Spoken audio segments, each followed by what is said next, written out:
Well, thank you so much, Desiree. So I don't know if you're able to hear this, but you've got now from the speakers, and you've had a speaker over the past 4 to 5 days, really making some of the announcements around Nasrec. And now I don't know if you're able to pick up that sound.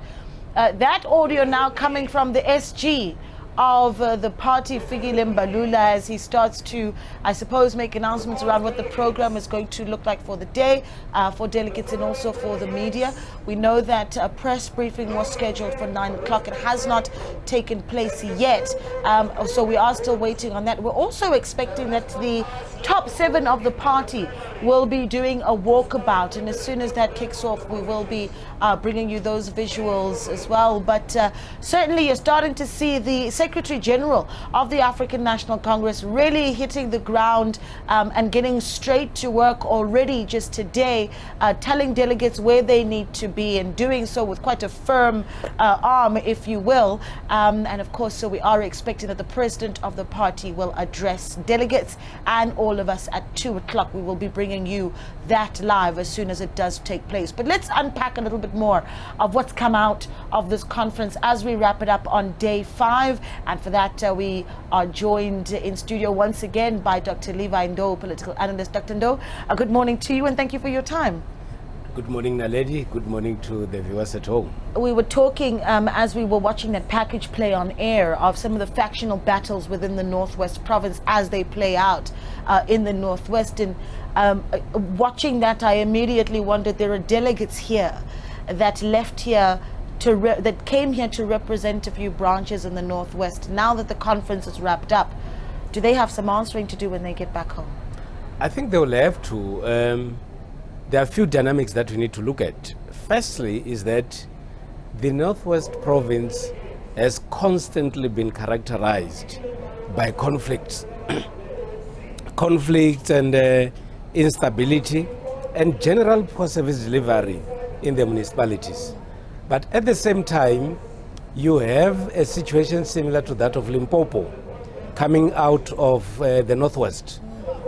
The delegates are saying this, the provincial leadership is saying something else. And remember, when they went to their provincial conference, it was highly contested, and at the same time, it was accompanied by court cases and many other things. And what should be a priority in my view for the ANC in the Northwest is to try their best to put all their differences aside and try to build the organization in the Northwest. They are constantly losing municipalities, not because of a very strong opposition. But even though you can't take anything away from the opposition, because in any way the opposition has to contest power. But most of the challenges associating with the ANC losing power in the Northwest, it are internal problems within the ANC, that there is constant fights in relation to power, general factionalism in the province of the Northwest. And you will not be surprised when they go back home, the delegates and those that are left behind would want to know exactly what happened, because people that are here carry a mandate from the branches. Yes. Even though you can be persuaded, but those that are left behind would love a situation in which they should send people that has no potential to misrepresent them. And I think the same can be said, of course, for Limpopo and some of the delegates that were sent here from Limpopo that are going to go back and face some of those questions. But let's look at where we are right now. You've got the bellowing voice of Fikile Mbalula on day 5, essentially his first day as Secretary General of the party. What do you make of the press briefing that he held yesterday? Certainly the action that we see him taking already today, leading delegates into plenary, essentially taking over the day-to-day organizational leadership of the party. Is he showing that he's got the strength for the job? I think Mbalula, for me, is portraying a picture of someone who was very busy rehearsing about what he's supposed to do immediately when he gets into office. Remember, he contested for this position 10 years ago. Yes, sir. And my view is that at the back of his mind, he always said, one day I'm going to be the SG of the ANC, and this is what he's actually going to do. And one thing that stood out for me yesterday from Mbalula is that he started by making sure that he puts his foot down, especially on matters of discipline. He said things are going to change, things are going to be done differently. I am now, he even announced it nicely, said, I am now Secretary General Fikile Mbalula. That's right. So people are going to toe the line. What we should expect is the energy that Mbalula had when he was the Secretary General of the ANC Youth League, the energy that he had when he was the President of the ANC Youth League, the energy that he had when he was leading the campaigns of the ANC and organizing activities of both the Youth League and the ANC. And if that is the energy that is bringing into this NEC, I see a lot changing in the ANC. And I think this is the kind of person that the ANC wanted in order to revive the structures of the organization. Yeah, I mean, it certainly is going to be interesting to see if, because there's the, the opportunity that you have to garner people's support, but they also need to have a certain level of respect for you. And I wonder if that's something that he's going to be able to achieve. I think when you occupy a position of responsibility, it requires a lot of adjustment of your life. There are two things. It's either you fit into the position and change your life, or you get into the position, continue with your wrong life and mess up everything. But I think as a person who has grown up in the ANC, everything, each time you hear the name Mbalula mentioned, it's always associated with the ANC and with important activities that is actually done for the ANC. Remember, it's Mbalula who is bold enough to raise issues that most people couldn't raise in the past.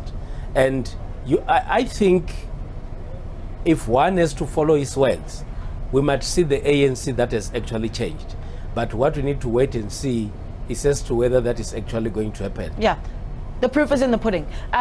Delegates are now being called into plenary, and the idea then is that once they get inside plenary, they're going to be receiving the reports from the various commissions that have been held, a lot of them around international relations, as you would have heard my discussion with Sophie Mokoena, our foreign editor, a little bit earlier on, particularly a report as well around peace and security, the outcomes of those commissions being shared with the party, really a policy direction for the party. And there's been the criticism that there has not been enough policy discussion at this conference. But when you do have the outcomes of a commission like of the commissions being shared today, does it show that there has been some effort towards some policy drafting coming out of this conference? One of or the even areas, rubber stamping, I think. Yeah. Of course. Remember, 3 months ago, we were here at the policy conference of the ANC. Correct. And I observed a very sober conference, which had sufficient time put aside in order to deal with policy matters. But when you go to an elective conference, what preoccupies the minds of most delegates, it's what they actually carried from the branches. I don't think there were sufficient policy discussions in the past 3 months in the branches, regions and provinces in the build-up towards this elective conference. And if you can check the mood, the first few days before elections could take place, it was very tense. Now the top 7 has been announced. It appears to be a bit relaxed because that has been in the minds of most people. And when you look at exhaustion, because most delegates had very little time to sleep, yes, you'll therefore find a situation where policy issues, people will just raise hands and say, we adopt. But here's the critical without issue. Analyzing. Here's the critical issue. It's a situation where there are certain individuals who felt that they might use this conference to challenge certain decisions or certain policy positions. Like step aside, I imagine. Yes, and it appears as if all those matters now are occupying the back seat, and they might therefore have to resurface after some months when it has to be implemented on certain individuals. So it's about balancing to say there's a crucial decision that has to be taken. We have this position.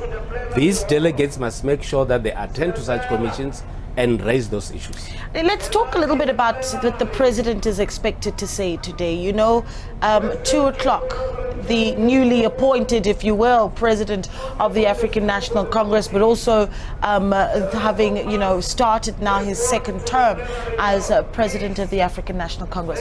What is going through his mind, or what should be going through his mind? We can talk about the renewal that has been touted months towards the elective conference, but now the reality sits that you need to start to implement what some of the decisions really have been, and you need to hold steady on the ground, particularly where issues of disciplinary processes are going to be concerned. We've seen, for instance, the fact that KwaZulu-Natal is not represented in the top 7. That's quite a big issue.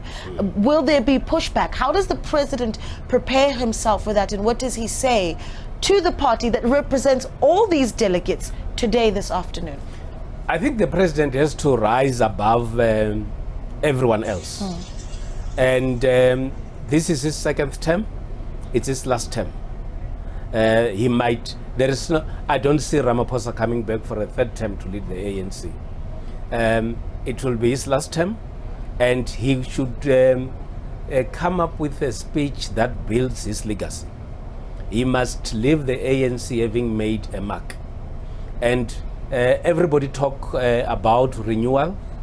Everybody talk about his stance on the fight against corruption. But he's also known as a person who has tried his best to try and accommodate people from different groupings within the ANC. And I think the message that the president has to send to the delegates and South Africans today is that I'm still in for unity in the organization.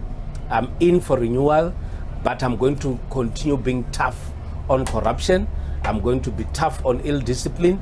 And now he has got a very strong person next to him in the form of Mbalula.